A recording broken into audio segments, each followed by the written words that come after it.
Hey, what is good, Mafia family? I know why you guys are here. I got one question now, and then I'll save everything to the end. And it's what makes you stay on a video? Let me know down below. But without any other talking, let's hop into part 10 of What If Gong Was in My Hero. So part 9 left off with Gong coming back and rescuing All Might, showing off some of his new special abilities, and everyone being explained that the license exam is coming up and that the classes of UA will be taking it at separate times at separate places. Jump forward to the license exam, and at the entrance, I think everything goes the same. I think the only difference there is that when Yoshindo is talking to Gong, he kind of tells him it's impressive that someone without a quirk was able to not only make it into UA, but to do as much as you've done. And Gong is about to tell him that he has a quirk, actually, but I think Deku will stop him. Deku being perceptive enough to understand that people not knowing Gong has a quirk could potentially come to Gong in the class as a whole's advantage, depending on what happens with the exam. So jump in the exam has started, and the same people who separate in the exam separate now. You have Shoto, who separates so he can use his quirk more freely without having any concerns of harming his classmates. You have Bakugo, who's just prideful and he leaves, with Kirishima and Denki following suit. So as everyone's running, Deku is telling the group to stay together. Um, he tells them that everyone here most likely going to attack them because that's the most realistic thing to do is to go after the quirks that you already know, stating that everyone here is at a disadvantage outside of Gong, really, because their quirks have already been exposed on national television. This being a callback to the sports festival where everyone in the world, especially their nation, was already watching them use their quirks. And just like Deku says, quickly after they are attacked by the other students there. And at this point, this is where Gong first makes good use of his new um, support equipment. He brings his fishing rod out and he uses the line and hook, kind of like propellers on a helicopter, but he uses it to deflect the incoming balls, protecting not only himself, but a couple of his classmates as well. But as soon as the group of Class 1A is able to regroup, Yoshindo comes through his vibration quirk and he shakes the ground using his tremor attack, breaking the ground into pieces, separating the class. Um, at this moment, when Gong is able to recover, he notices that he's separated from the class as a whole, and he's debating whether he should actually go search for his classmates that he's concerned about or use this to his advantage, remembering what Deku told him. Because in this environment, him and his natural ability to use Zetsu could come to a tremendous advantage over the rest of the students here. Because it's not like he has to attack and actually beat the group as a whole. He just has to put his target and eliminate some of them. So this is what he does, saying that he'll trust in his teammates' training, and that he'll focus on finding some students and getting out of there. And with how athletic Gong is and how much rubble and debris there is to hide, I think that is a very easy GG for Gong. I think he hides and he just finds some students who are in a group, but he snatches one up who's lingering around because they have no way to sense his presence or hear his movements. And he eliminates him. While the person is screaming, for help, I think the others come, but again, he uses Zetsu.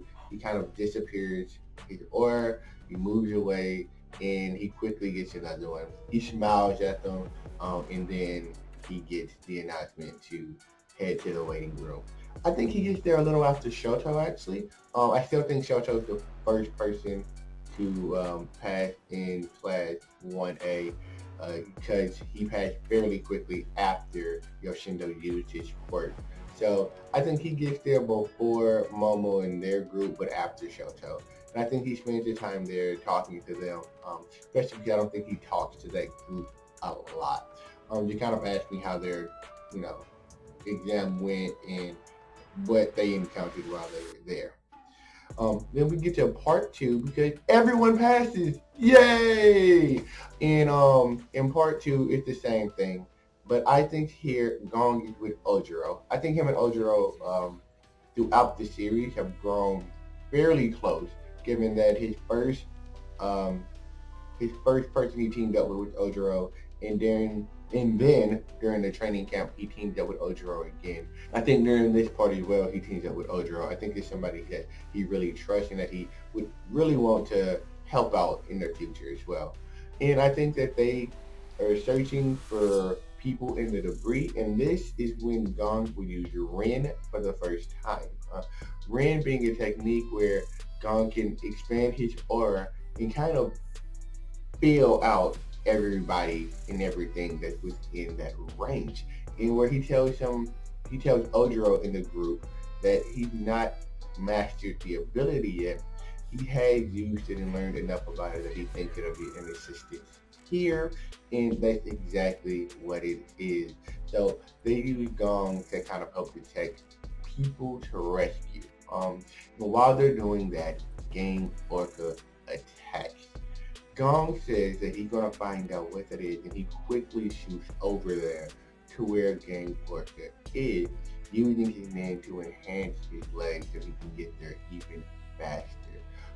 And when he gets there, he sees Insha, I think that's how you pronounce his name, the wind guy, and Shoto kind of fighting each other, really confused about what's going on, as he also sees a gang of villains attacking the civilians.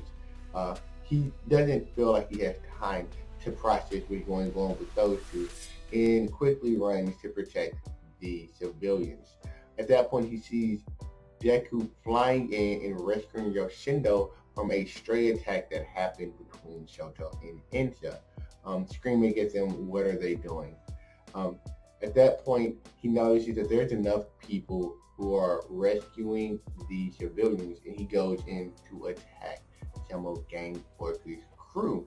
Now they know about Gong and how his athletic ability is, and also know that he's weak to people at a distance. They see his fishing rod and they use their little equipment to shoot it out of his hand, but Gong bobs and weaves his way in, and they just say, "Keep some distance and you'll be alright."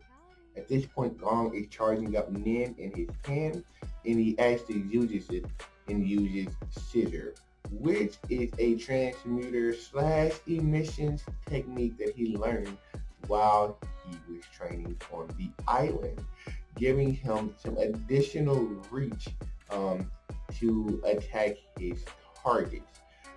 Kind of like a mini blade. I think it's the best way to explain it, but it's made out of aura. So this takes some of them back, and then the rest of the group, like Ojiro and them, come on the scene to help Gong, Deku, and them all fight Gang Orca and his crew. And then the time is up. I think the same people who pass now. I think characters like Ojiro actually get a better score because they were helped with Gong. And I think Gong did fairly well because he's used to having people kind of guide him. And he's always positive, so he gives the civilians hope when he rescues them. Um, we're going to skip the Bakugo Deku fight part 2 because it has nothing to do with Gong. And we're going to go to Mario versus Class 1A. And I think the end result is the same. Mario washes everyone. But I think he has a harder time this time when it comes to defeating Gong and Deku because Gong's Ren ability gives him the ability to detect when Mario is within his range, even if he's coming from underground. And Deku's quick adaptation to his movement allows them to coordinate um, with each other to defend themselves for a while. But I think they ultimately lose to the experience that Mario has. I think he does a bench to both of them, making them flinch, just like he did with Deku, protecting his eyes before he hits them with a major punch that Gong isn't able to protect himself with Nin just because he's not expecting it and he's using his brain still at the time, meaning that everything within that is exposed. Um, but yeah, that is part 10 of What If Gong was in My Hero. I do think that he leaves a lasting impression on Mario along with Deku. And we'll see how that might affect the story going forward after season 4 of My Hero is over with. So some little notes at the end of this video. One, thank you guys for subscribing. We're at 90 subscribers, and I would love to hit 100 before the end of the month. So if you can hit that subscribe button, please do so. Thank you for watching the video. That means that you made it wait all the way through, and making it all the way through a 12-minute video of mine is special to me. So thank you for that. And follow me on Twitter as well. I would love to get my Twitter followers a little higher. We're at 82. I would like to hit 100 before the end of the year. And be on the lookout either in 2 weeks or the beginning of November, most likely, for the next major what if scenario that we're doing. We're not going to be finishing What If Deku within One Punch Man. Well, I don't plan on it. I might finish it. But if you can see the pictures on the wall, I'm going to be doing some what ifs with some of the characters back there. So you can take a guess of who you think it'll be and what you think it'll be. But yeah, man, I love you guys. Just let me know what you guys have been thinking and feeling down in the comment section below. I love talking to you guys, and I'll see you next time. Peace.